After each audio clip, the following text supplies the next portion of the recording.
सङ्गठित संस्थानको पूर्व योग्यता परीक्षाको तयारीको सन्दर्भमा आज फेरि हामी उपस्थित भइसकेका छौँ। आजको हाम्रो टपिक चाहिँ 3.2 को रहेको छ, योजनाबद्ध विकास, वर्तमान आवधिक योजनाको सोच, लक्ष्य, रणनीति र अनुगमन संयन्त्र भन्ने टपिक छ। यो 5औं तहको पाठ्यक्रममा राखिएको छ र 4औं तहमा पनि हामीले चाहिँ 16औं योजना र प्लानिङको बारेमा पढ्नै पर्छ। 4औं तह र 5औं तहको दुवैको तयारी गर्ने विद्यार्थीहरूको लागि चाहिँ हामीले यो भिडियोहरू ल्याइरहेका छौँ। तपाईँहरूले चाहिँ यो 5औंको लागि मात्र हो भनेर नसोच्नु होला, यो 4th लेभलको लागि पनि हो। त्यही भएर तपाईँले डेली रूपमा रेगुलर बेसिसमा चाहिँ भिडियोहरू हेर्नु होला। आजको टपिकको लागि चाहिँ हामी योजनाबद्ध विकास र वर्तमान आवधिक योजना दुइटैलाई चाहिँ कभर गर्ने गरेर आज हामी छलफल गर्छौँ, विस्तृतमा छलफल गर्छौँ र यसपछि चाहिँ हाम्रो टपिकहरू चाहिँ बिस्तारै क्षेत्रगत विकास हुँदै वित्तीय नीति, मौद्रिक नीति र आर्थिक विकासमा सहकारीको भूमिका तर्फ केन्द्रित हुनेछ। यो प्लानिङको टपिक चाहिँ हामी 2 वा 3 दिनमा चाहिँ हामी सिध्याउँछौँ। यो टपिकमा पहिला हामी डिटेलमा छलफल गरिसकेपछि यसबाट आउन सक्ने सम्पूर्ण क्वेसनहरू हामी हेर्छौँ र त्यसपछि यसबाट आउन सक्ने अन्य क्वेसनहरू छन् भने तपाईँहरूलाई बाँकी क्वेसनहरू प्र्याक्टिस गर्नको लागि म तपाईँहरूलाई टेलिग्राममा पनि राखिदिन्छु। यो पिडिएफहरू सबै टेलिग्राममा आउँछ। तपाईँहरूले डिस्क्रिप्सनमा गएर मैले त्यहाँ लिङ्क राखेको छु आजबाट, त्यहाँ गएर तपाईँहरूले जोइन गर्न सक्नुहुन्छ। त्यहाँ चाहिँ पिडिएफहरू आउँछ है त। ल यो चाहिँ हामी बिस्तारै बिस्तारै सबै क्रमशः गर्दै जान्छौँ। हतार नगर्नु होला, हामी चाहिँ अलिकति डिटेलमा जान्छौँ तर समयमा नै हामी सकाउँछौँ। तपाईँहरूलाई चाहिँ यो समयमा नै सकिँदैन कि भन्ने चिन्ता होला धेरै साथीहरूलाई, त्यस्तो हुँदैन। हामी सकेसम्म चाहिँ टाइममा नै यो पुरै सिलेबसलाई कभर गर्नेछौँ है त। ल आजको टपिकमा अगाडि बढौँ है। मैले यहाँ पढ्दै गर्दाखेरि तपाईँहरूले त्यहाँ नोट गर्दा पनि हुन्छ। अब अलिकति फास्ट भइरहेछ भने चाहिँ तपाईँहरूले चाहिँ अलिकति यो स्पिड घटाउन पनि सक्नुहुन्छ।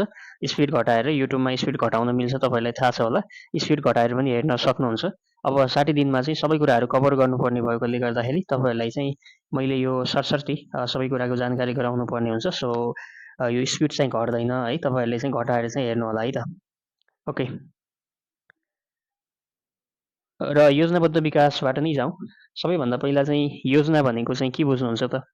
प्लानिङ भनेको चाहिँ एउटा खाका हो है। एउटा प्लानिङ भन्ने बित्तिकै हामी कुनै यो गर्छु त्यो गर्छु भन्छौँ नि, त्यो भनेको चाहिँ प्लानिङ हो है। प्लानिङको लागि के कुरा हुनुपर्छ त भन्दाखेरि स्रोत साधन हुनु पर्यो होइन गर्नको लागि चाहिँ।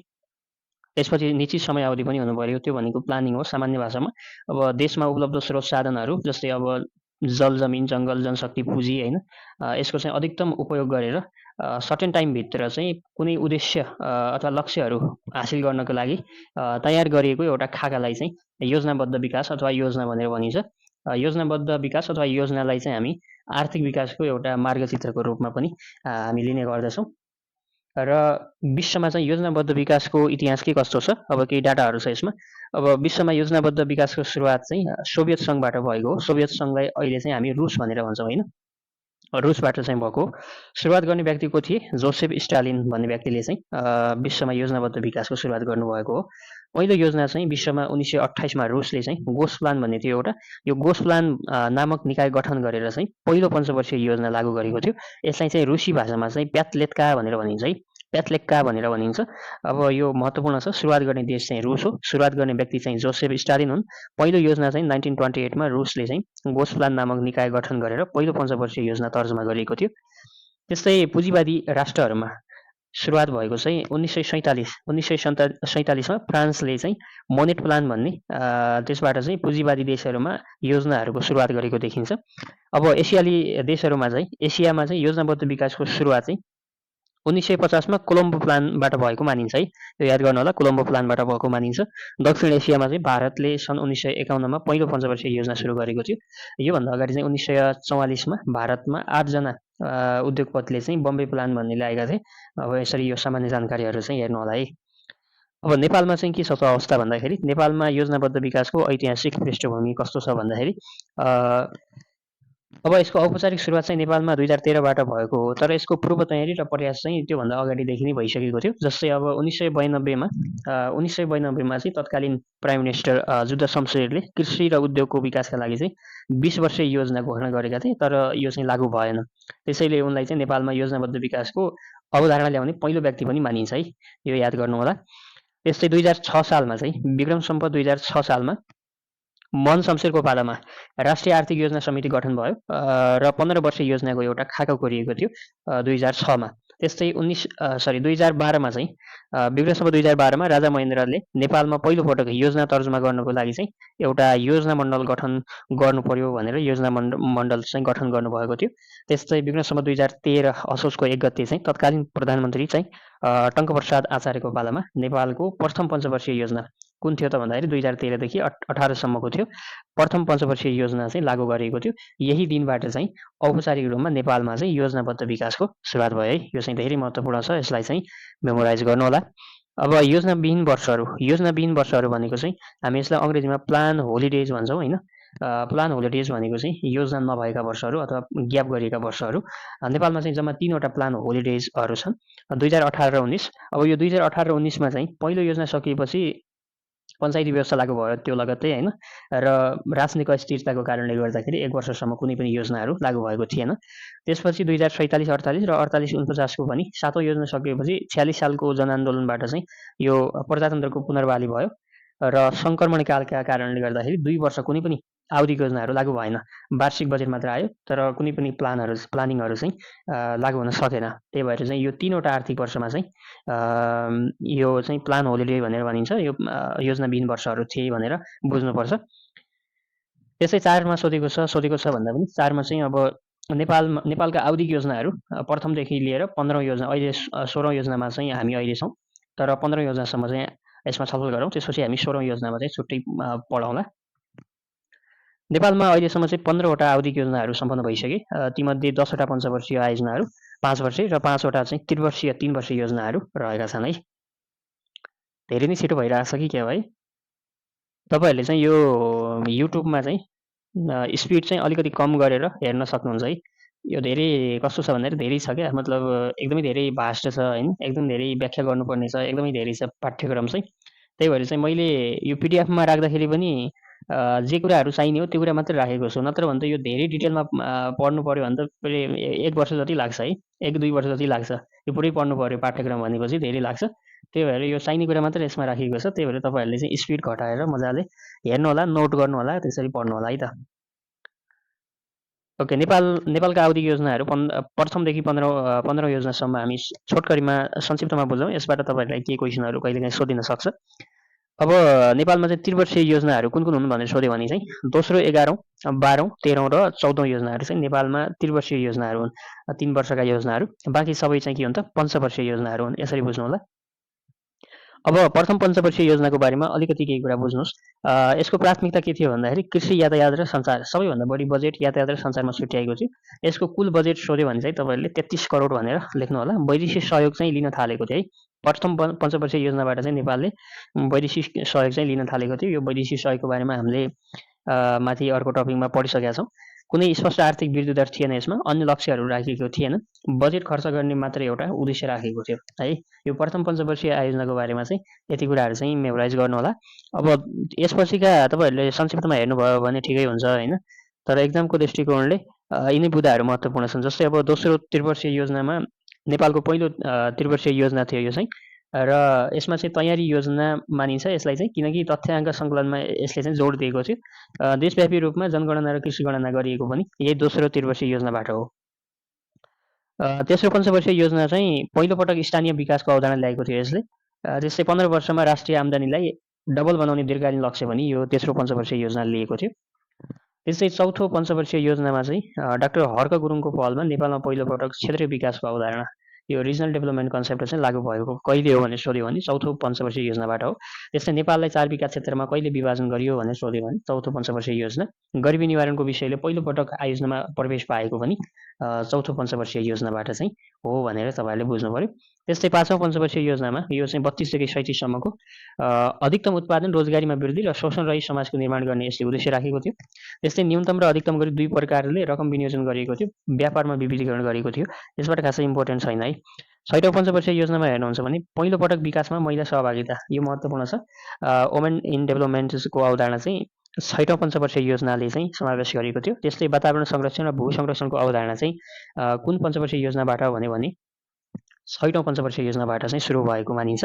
लक्ष्यभन्दा पनि बढी आर्थिक वृद्धि हासिल भएको चाहिँ छैटौँ पञ्चवर्षीय योजनाबाटै हो। त्यस्तै सार्वजनिक संस्थानहरूको निजीकरण यो धेरै महत्त्वपूर्ण छ है। तपाईँहरूले चाहिँ यो सार्वजनिक संस्थानकै पढिराख्नु भएको छ, त्यही भएर चाहिँ सार्वजनिक संस्थानको निजीकरणको सुरुवात चाहिँ कुन योजनाबाट चाहिँ सुरु भएको भनेर सोध्यो भने छैटौँ पञ्चवर्षीय योजनाबाट चाहिँ सार्वजनिक संस्थानको निजीकरण सुरुवात भएको हो। त्यस्तै विकेन्द्रीकरणको अवधारणा लागू भएको पनि यसै पञ्चवर्षीय योजनाबाट हो भने न्यूनतम आधारभूत आवश्यकता परिपूर्तिको चाहिँ लक्ष्य लिएको थियो। सातौँ पञ्चवर्षीय योजना हेर्नुहुन्छ भने आधारभूत आवश्यकता परिपूर्तिलाई यसले मुख्य जोड दिएको वातावरणीय प्रभाव मूल्याङ्कनको सुरुवात भएको। यसलाई हेर्नुहोला, वातावरणीय प्रभाव मूल्याङ्कनको सुरुवात चाहिँ सातौँ पञ्चवर्षीय योजनाबाट चाहिँ सुरु भएको हो। त्यस्तै आठौँ पञ्चवर्षीय योजनामा चाहिँ यसमा केही महत्त्वपूर्ण कुराहरू के छन् भन्दाखेरि प्रजातन्त्र पुनर्बहालीपछिको पहिलो योजना, त्यस्तै नेपालमा पहिलोपटक उदारीकरण, निजीकरण र खुला बजार अर्थतन्त्रको नीति लिएको थियो। यो धेरै महत्त्वपूर्ण छ है। नेपालमा पहिलोपटक उदारीकरण, निजीकरण र खुला बजार अर्थतन्त्रको नीति लिएको चाहिँ आवधिक योजना कुन हो भनेर सोध्यो भने आठौँ पञ्चवर्षीय योजना हो भनेर भन्ने। पहिलोपटक दिगो विकासको अवधारणा समावेश गरिएको थियो, यो पनि धेरै महत्त्वपूर्ण छ। यसरी चाहिँ तपाईँहरूले हेर्नुहोला। त्यस्तै गरिबी निवारणलाई योजनाको प्रमुख उद्देश्यको रूपमा चाहिँ स्वीकार गरेको थियो यसले र पाराडिगम सिफ्ट राज्य केन्द्रित अवधारणाबाट निजी क्षेत्र केन्द्रीकरण अवधारणा पनि यसै पञ्चवर्षीय योजनाले चाहिँ ल्याएको थियो भनेर बुझ्नु होला। त्यस्तै नवौँ पञ्चवर्षीय योजना छ। नेपालको इतिहासमा गरिबी निवारणलाई एकमात्र मुख्य उद्देश्य बनाएको पहिलो योजना कुन हो भनेर सोध्यो भने नवौँ पञ्चवर्षीय योजना हो। त्यस्तै पहिलोपटक 20 वर्षीय दीर्घकालीन सोच अघि सारिएको पनि यही योजनाबाट थियो। त्यस्तै सुशासनको अवधारणा यो धेरै महत्त्वपूर्ण छ है। सुशासनको अवधारणा पनि नवौँ पञ्चवर्षीय योजनाबाट चाहिँ ल्याइएको थियो। 10औँ पञ्चवर्षीय योजनाले के कुराहरू समावेश गरेको थियो भन्दा 10औँ पञ्चवर्षीय योजनामा चाहिँ पूर्ण रूपमा गरिबी निवारणको रणनीति पत्रमा आधारित थियो। चाहिँ कार्यक्रम सोच तालिकाको अवधारणा यसमा लागू गरिएको थियो। त्यस्तै अपेक्षित र सामान्य गरेर दुई प्रकारको आर्थिक वृद्धिको लक्ष्य पनि यसले चाहिँ राखेको थियो। त्यस्तै 11औँ त्रिवर्षीय योजना हेर्नुहुन्छ भने गणतन्त्र स्थापनापछि र माओवादी शान्ति प्रक्रियामा आइसकेपछि पहिलो सङ्क्रमणकालीन योजना थियो। यो चाहिँ यसको मुख्य नारा रोजगारीमुखी, गरिबी निवारण र समावेशी विकास थियो। अब समावेशी विकासलाई उच्च प्राथमिकता यसले चाहिँ दिएको थियो। यसमा अरू इम्पोर्टेन्ट छैन है। अब 12औँ त्रिवर्षीय योजनामा गरिबी निवारण रोजगारीको सिर्जनामा जोड थियो, यसमा केही पढ्नु परेन। 13औँ त्रिवर्षीय योजनामा चाहिँ अब यसमा चाहिँ यो एक्सपायर भइसकेको छ है। यो सन् 2022सम्ममा नेपाललाई अति कम विकसित देशबाट विकासशील देशमा स्तरोन्नति गर्ने दीर्घकालीन लक्ष्य राखेको हो भनेर भनेको छ। अब अहिले त यो अझै बढिसक्यो होइन, 2030सम्म पुगिसकेको छ। यो एलडिसीबाट चाहिँ डिसीमा रूपान्तरण हुने लक्ष्य चाहिँ 2030सम्म पुगिसकेको छ। त्यही भएर यसलाई चाहिँ नपढ्दा पनि भयो। 14औँ त्रिवर्षीय योजना भनेको छ, यो चाहिँ अब संविधान जारी भएपछिको पहिलो योजना हो। 14औँ त्रिवर्षीय योजना स्वाधीन समुन्नत र समाजवाद उन्मुख राष्ट्रिय अर्थतन्त्र निर्माण गर्ने यसले उद्देश्य राखेको थियो। पहिलोपटक दिगो विकास लक्ष्यलाई चाहिँ योजनासँग आबद्ध गरिएको, यो महत्त्वपूर्ण छ है। पहिलोपटक चाहिँ दिगो विकासका लक्ष्यहरूलाई योजनासँग आबद्ध गरिएको त्रिवर्षीय योजना कुन हो अथवा आवधिक योजना कुन हो भन्यो भने 14औँ त्रिवर्षीय योजना रहेको छ। त्यसपछि 15औँ पञ्चवर्षीय योजना छ। अब यसबाट चाहिँ तपाईँहरूलाई अलिकति केही डाटाहरू सोध्न सक्छ। यो योजनाको अन्त्य चाहिँ 2081 सालमा भइसक्यो। त्यसपछि मात्र 16औँ योजना आयो।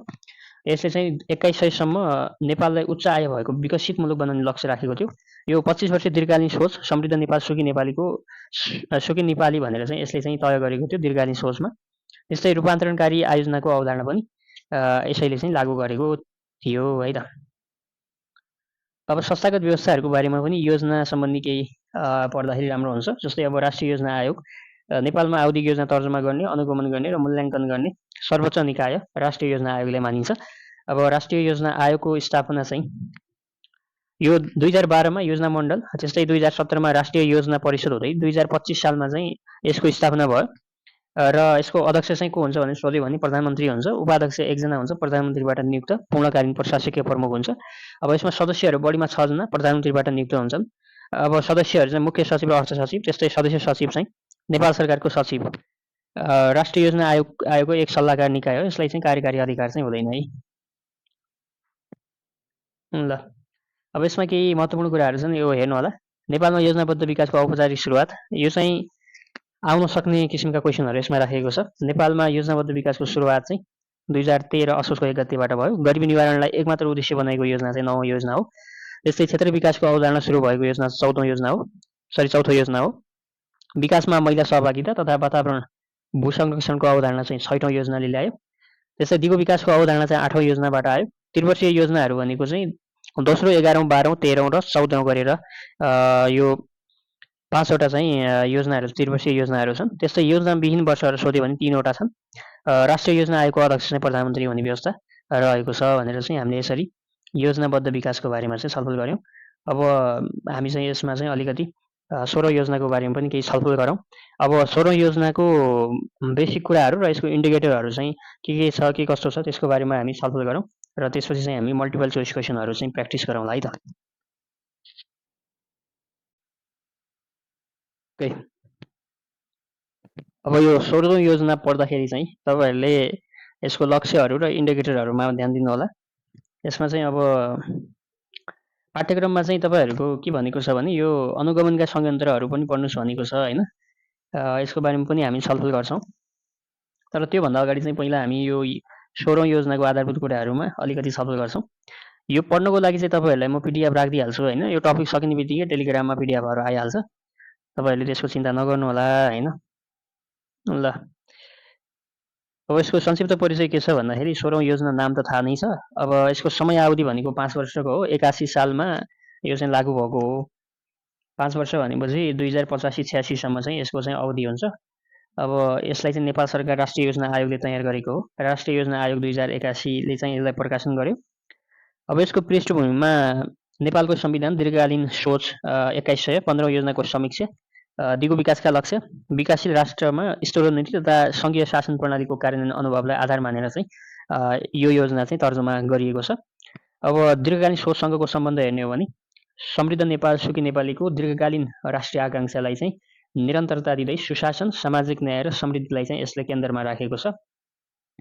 यसको मूल विशेषता भनेको विकासका विभिन्न क्षेत्र आयाममा रहेका संरचनात्मक अवरोधहरूको पहिचान गरेर निराकरण गरेर संरचनात्मक रूपान्तरण मार्फत विकासको गतिलाई तीव्र बनाउने भनेर यसले चाहिँ मूल लक्ष्य राखेको छ। अब यसको मूल लक्ष्यहरू फरक छ नि, यो चाहिँ मुख्य विशेषता भयो। संरचनात्मक रूपान्तरणको प्रमुख क्षेत्रहरू चाहिँ सोध्यो भने 13 वटा छन् है यसमा चाहिँ। अब 16औं योजनाको सोच भन्यो भने सुशासन, सामाजिक न्याय र समृद्धि भन्ने छ। त्यस्तै यसका उद्देश्यहरू चाहिँ 3 वटा छन्। राजनीतिक, प्रशासनिक, न्यायिक, निजी तथा गैर सरकारी क्षेत्रमा सुशासन कायम गर्ने। त्यस्तै स्वास्थ्य, शिक्षा, रोजगारी अवसर, आवास, सुरक्षा तथा सार्वजनिक सेवा प्रवाहमा सामाजिक न्याय स्थापना गर्नु पनि यसको उद्देश्य रहेको छ। त्यस्तै मानवीय जीवन र राष्ट्रिय अर्थतन्त्रमा समृद्धि हासिल गर्नु, यी चाहिँ यसका उद्देश्यहरू रहेका छन्। त्यस्तै समष्टिगत रणनीति कति छन् भनेर सोध्यो अथवा अप्सनहरूमा यो रणनीतिहरू राख्यो भने यसका जम्मा 4 वटा रणनीतिहरू छन्। पहिलो रणनीति भनेको चाहिँ संरचनात्मक अवरोधहरूको पहिचान गर्ने, सम्बोधन गर्ने र त्यसलाई निराकरण गर्ने। दोस्रो भनेको अन्तर्सम्बन्ध र कार्यात्मक क्षमतालाई सुदृढ गर्ने। तेस्रो भनेको लैङ्गिक मूल प्रवाहीकरण, प्रविधि, वातावरण र विपद व्यवस्थापन गर्ने। चौथो भनेको चाहिँ तथ्य तथा प्रमाणमा आधारित नीति निर्माणमा ध्यान दिने। यो चाहिँ 4 वटा समष्टिगत यसका स्ट्राटेजीहरू छन्। यो चाहिँ तपाईँहरूले हेर्नु होला। त्यस्तै 5 मा चाहिँ 13 वटा प्रमुख क्षेत्रहरू, संरचनात्मक रूपान्तरणका कुन कुन क्षेत्रहरू हुन् त 13 वटा, यो चाहिँ हेर्नु होला। यो 13 वटा क्षेत्रहरू समष्टिगत आर्थिक आधारको सबलीकरण, उत्पादन तथा उत्पादकता अभिवृद्धि गर्ने, मर्यादित श्रम, उत्पादनशील एवं समावेशी रोजगारीका अवसरहरू सिर्जना गर्ने भनेर चाहिँ यो 13 वटा चाहिँ यो संरचनात्मक रूपान्तरणका क्षेत्रहरू तोकेको छ। यी क्षेत्रहरूमा चाहिँ रूपान्तरण गर्ने भनेर चाहिँ यो तोकेको हो। अब योजनाको तथ्यचित्रलाई पनि हेर्नु होला। यसको यो अवधि चाहिँ 81-82 देखि 85-86 सम्म रहेको छ। अब यसको सोच त हामीले पढिसक्यौँ, सुशासन, सामाजिक न्याय र समृद्धि हो। यसको उद्देश्यहरू 3 टा छन्, समष्टिगत रणनीति 4 वटा छन्, रूपान्तरणका क्षेत्र 13 वटा छन्, राष्ट्रिय लक्ष्य 40 वटा छन्, समृद्धिका लक्ष्यहरू जसमा चाहिँ 20 वटा, सामाजिक न्यायका 10 वटा र सुशासनका 10 वटा रहेका छन्। अब यसको कुल लगानी हेर्ने हो भने 111 खर्ब 84 अर्ब 23 करोड रहेको छ है। यो कहिलेकाहीँ सोधिन सक्छ। लगानीको क्षेत्रको संरचना यो कहिलेकाहीँ सोध्यो भने सार्वजनिक क्षेत्रको अनुमानित लगानी र यसको हिस्सा, त्यस्तै निजी क्षेत्रको अनुमानित लगानी र यसको हिस्सा, सहकारी तथा सामुदायिक क्षेत्रको पनि अनुमानित लगानी कति छ र हिस्सा चाहिँ कति ओगटेको छ। त्यस्तै कुल चाहिँ 111 खर्ब 84 अर्ब 23 करोड चाहिँ अनुमानित चाहिँ लागत रहेको छ है। अब यो योजना स्वीकृत हुँदाखेरि राष्ट्रिय योजना आयोगका अध्यक्ष तत्कालीन प्रधानमन्त्री पुष्पकमल दाहाल प्रचण्ड, उपाध्यक्ष चाहिँ बिनबहादुर श्रेष्ठ थिए। ओके, 16 योजनाका 40 वटा राष्ट्रिय लक्ष्यहरूमा तपाईँहरूले पढ्नै पर्ने भनेको चाहिँ कुन कुन हुन् त भन्दाखेरि यसमा धेरै छन्। अब सबै याद गर्न त सकिँदैन है, तर तपाईँहरूले चाहिँ मेन डाटाहरू चाहिँ म टिक लगाइदिन्छु, तपाईँहरूले हेर्नु होला। यो पिडिएफमा जति छ त्यति मात्रै मैले टिक लगाएको मात्रै हेर्नुभयो भने पुगिहाल्छ है। आर्थिक वृद्धि दर चाहिँ अब 85-86 सम्मको लक्ष्य मात्रै हेर्नु होला है यसमा चाहिँ। यो 85-86 सम्मको लक्ष्य मात्रै हेर्नु होला। यसको अहिलेको प्रगति चाहिँ हामीले हिजो अस्तिका डाटाहरूमा हेरिसकेका छौँ होइन। अब यो लक्ष्य कति छ हेर्नु होला। आर्थिक वृद्धि चाहिँ 7.3% पुर्याउने यो महत्त्वपूर्ण छ। एउटा पर क्यापिटा इन्कम छ, यसको बारेमा हामीले अहिले कति छ भनेर माथि हेरिसकेका छौँ होइन हिजो अस्ति इन्डिकेटरहरूमा। $2351 चाहिँ पुर्याउने भनेर भनेको छ प्रति व्यक्ति आम्दानी। त्यस्तै गरिबीको रेखामुनि रहेको जनसङ्ख्या, यो चाहिँ निरपेक्ष गरिबी है। निरपेक्ष गरिबीको रेखामुनि रहेको जनसङ्ख्या चाहिँ 12%मा झार्ने भनेर लक्ष्य राखेको छ। अब उपभोक्ता मुद्रास्फीति चाहिँ 5%मा, त्यस्तै मानव विकास सूचकाङ्क चाहिँ 650, 0.650मा।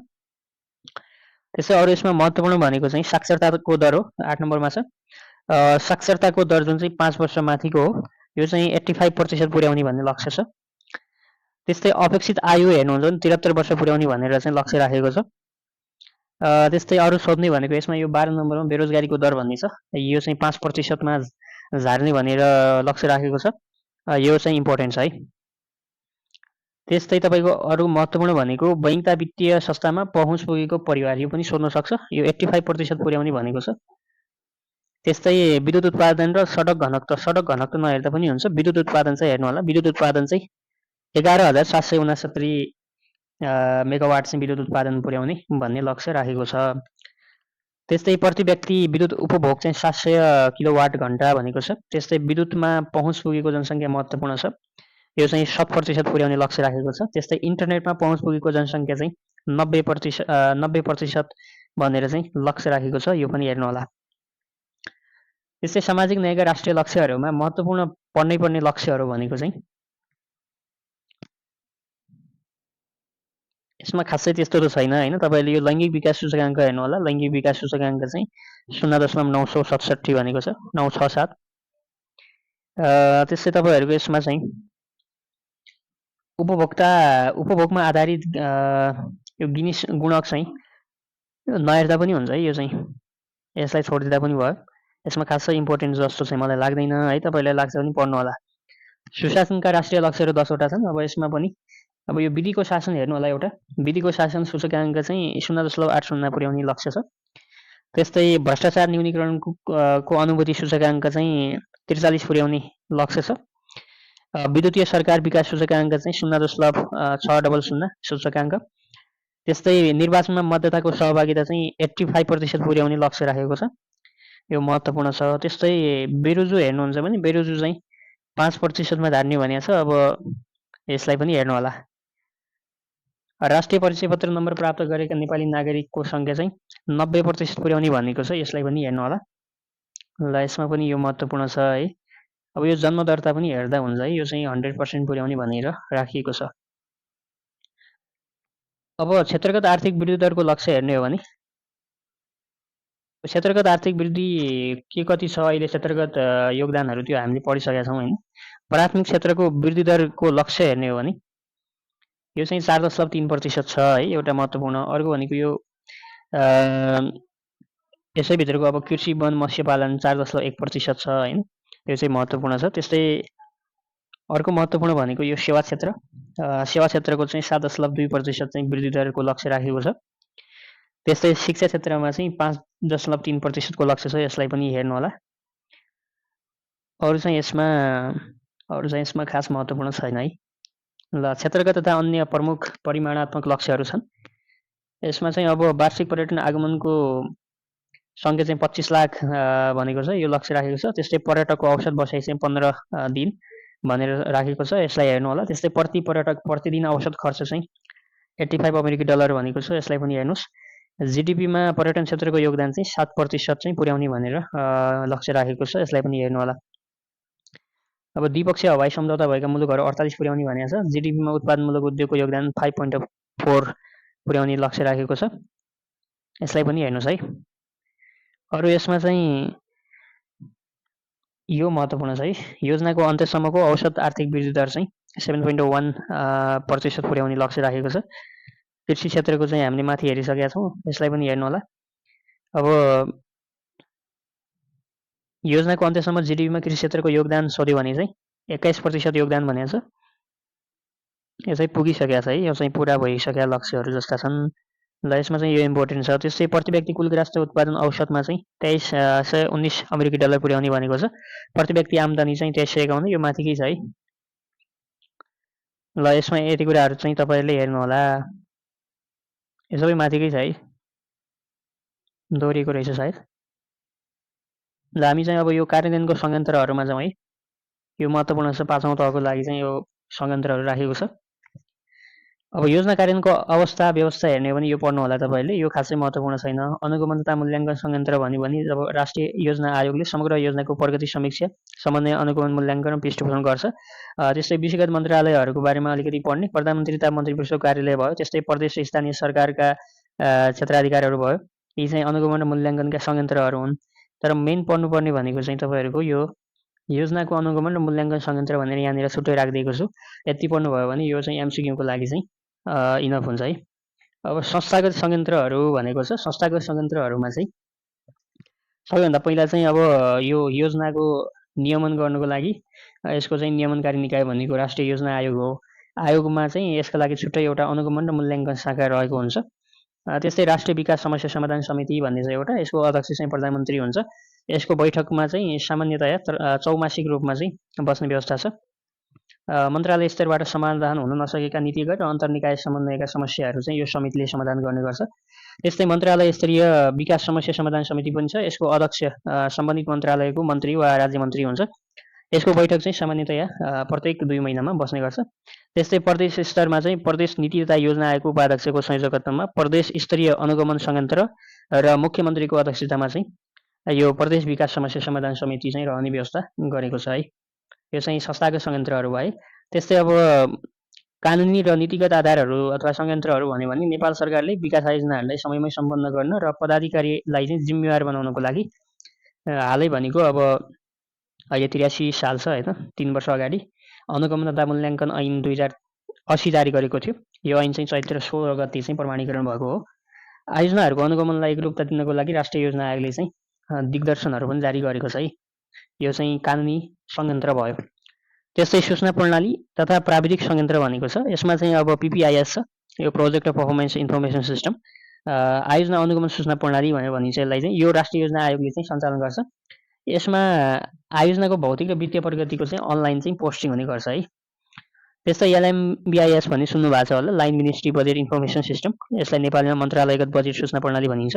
यो अर्थ मन्त्रालयले चाहिँ यसलाई चाहिँ अर्थ मन्त्रालयले सञ्चालन गर्छ है। त्यस्तै अर्को चाहिँ यो नेसनल प्रोजेक्ट ब्याङ्क, राष्ट्रिय आयोजना ब्याङ्क छ। यो चाहिँ राष्ट्रिय योजना आयोगमा छ। पूर्व सम्भाव्यता र सम्भाव्यता अध्ययन भएका प्रतिफल दिन सक्ने आयोजनाहरूको चाहिँ सूची हो यो चाहिँ। यसको सुरुवात चाहिँ औपचारिक रूपमा 15औँ योजनाबाट चाहिँ भएको है। त्यस्तै एमटिइएफ भन्ने छ, मिडियम टर्म एक्सपेन्डिचर फ्रेमवर्क भन्ने, मध्यकालीन खर्च संरचना। आवधिक योजना र वार्षिक बजेट बिचमा तालमेल मिलाउनका लागि 3 वर्षे रोलिङ बजेट प्रणाली भनेर भनिन्छ यसलाई चाहिँ। यसले चाहिँ 3 वर्षको रोलिङ बजेट निर्माण गर्ने काम गर्छ। यो 10औँ योजनाबाट चाहिँ लागू भएको है यो चाहिँ। त्यसै अनुगमन र मूल्याङ्कनको बारेमा सामान्य तपाईँहरूले पढ्नुभयो भने हुन्छ। यसमा अनुगमन र मूल्याङ्कनका प्रकार भनेको छ। अब यसमा आयोजना चक्र अनुसार चाहिँ मूल्याङ्कन 4 चरणमा हुन्छ। पहिला चाहिँ पूर्व मूल्याङ्कन गरिन्छ, त्यसपछि निरन्तर मूल्याङ्कन हुन्छ, त्यसपछि मध्यावधि समीक्षा गरिन्छ, त्यसपछि चाहिँ प्रभावको मूल्याङ्कन गरिन्छ है। यो 4वटा चरणमा चाहिँ आयोजना चक्र चाहिँ मूल्याङ्कन हुन्छ। यो चाहिँ तपाईँहरूले साइकल याद गर्नु होला। अब यसमा केही महत्त्वपूर्ण कुराहरू छन्। नतिजामूलक अनुगमन तथा मूल्याङ्कन भनेको छ। नेपालमा चाहिँ नतिजामूलक अनुगमनको अवधारणा चाहिँ 8औँ योजनाबाट आयो, तर यसको पूर्ण र व्यवहारिक सुरुवात चाहिँ 10औँ योजनाबाट चाहिँ भएको देखिन्छ। त्यस्तै नयाँ अनुगमन र मूल्याङ्कन ऐन 2080 अनुसार चाहिँ आयोजनाको समय र लागत बढ्यो भने वा लापरवाही भयो भने चाहिँ आयोजना प्रमुखलाई प्रत्यक्ष रूपमा चाहिँ कारबाही र जरिवाना गर्न सक्ने व्यवस्था गरिएको छ। त्यस्तै यो थर्ड पार्टी एभुलेसन भन्ने छ। ठुला र राष्ट्रिय गौरवका आयोजनाहरूको मूल्याङ्कन गर्न स्वतन्त्र विज्ञ वा स्वतन्त्र तेस्रो पक्षबाट मूल्याङ्कन गराउनका लागि चाहिँ यो नीति चाहिँ 16औँ योजनाले चाहिँ लिएको छ। 16औँ योजनाको अनुगमन रणनीति भनेको छ सङ्घीयताको मर्मअनुसार सङ्घ, प्रदेश र स्थानीय तहको एकीकृत अनुगमन प्रणाली विकास गर्ने चाहिँ यसले लक्ष्य राखेको छ। यो चाहिँ तपाईँहरूले हेर्नुहोला। ल यति कुराहरू चाहिँ यो 16औँ योजनाबाट तपाईँहरूले हेर्नुपर्छ सशस्त्र रूपमा। अब यति पढिसकेपछि तपाईँहरूले अन्यतिर तपाईँहरू चाहनुहुन्छ भनेपछि ठिकै छ होइन, तर मेरो भनेको मान्नुहुन्छ भने तपाईँहरूले यसलाई अझै दोस्रो पटक, तेस्रो पटक, 4, 5, 6 चोटि मजाले हेर्नुहोस्, यसैलाई रिभिजन गर्नुहोस्। सकेसम्म चाहिँ क्वेसनहरू यहीँबाट आउँछ, आयो भने चाहिँ। र हामी अर्को टपिक चाहिँ हाम्रो अर्को टपिक भन्दा पनि यसबाट हामीले प्र्याक्टिस गर्न बाँकी नै छ है। यसबाट चाहिँ एमसिक्यूहरू हामी प्र्याक्टिस गर्छौँ भोलि र पर्सि वा भोलि नै पनि हामी सकिन्छ यसलाई चाहिँ लगभग एक दिनमै पनि हामी 100वटा जति एमसिक्यूहरू प्र्याक्टिस गर्छौँ र बाँकी एमसिक्यू चाहिँ प्र्याक्टिस गर्नुको लागि टेलिग्राममा पनि म राखिदिनेछु तपाईँहरूको लागि, तपाईँहरूले प्र्याक्टिस गर्न सक्नुहुन्छ। त्यसको लागि चाहिँ टेलिग्रामको लिङ्क चाहिँ तल यो डिस्क्रिप्सन बक्समा राखिएको छ, त्यहाँ गएर चाहिँ जोइन गर्न सक्नुहुन्छ। तपाईँहरूलाई क्लासहरू कस्तो लागिरहेको छ तपाईँहरूले कमेन्ट गर्न सक्नुहुन्छ। अन्तिमसम्म भिडियो हेर्नु भएको छ भने तपाईँहरू चाहिँ अवश्य पनि पास हुने दिशामा हुनुहुन्छ, तर अलिकति सुरुमा 3 मिनट मात्रै हेरेर छोड्नु भएको छ भने त्यो चाहिँ अब के भन्ने, अब त्यो किताब हेर्दाखेरि पनि 3 मिनट हेरेर मोबाइल चलाउने खालको जमातो त्यो भनेको चाहिँ है। त्यही भएर सुरुको 3 मिनट मात्र नहेर्नु होला, पुरै कम्प्लिट भिडियो हेर्नु भएको छ भने तपाईँ चाहिँ पास हुने दिशामा हुनुहुन्छ है। ल यो चाहिँ मैले तपाईँलाई भविष्यवाणी गराएँ। यति भन्दै आजको भिडियो चाहिँ यहीँ समाप्त गर्छु। हामी अर्को टपिकमा अथवा भोलि चाहिँ हामी यसैको चाहिँ एमसिक्यू फर्मेटमा चाहिँ हामी छलफल गरौँला। आजका लागि चाहिँ यति नै, नमस्कार।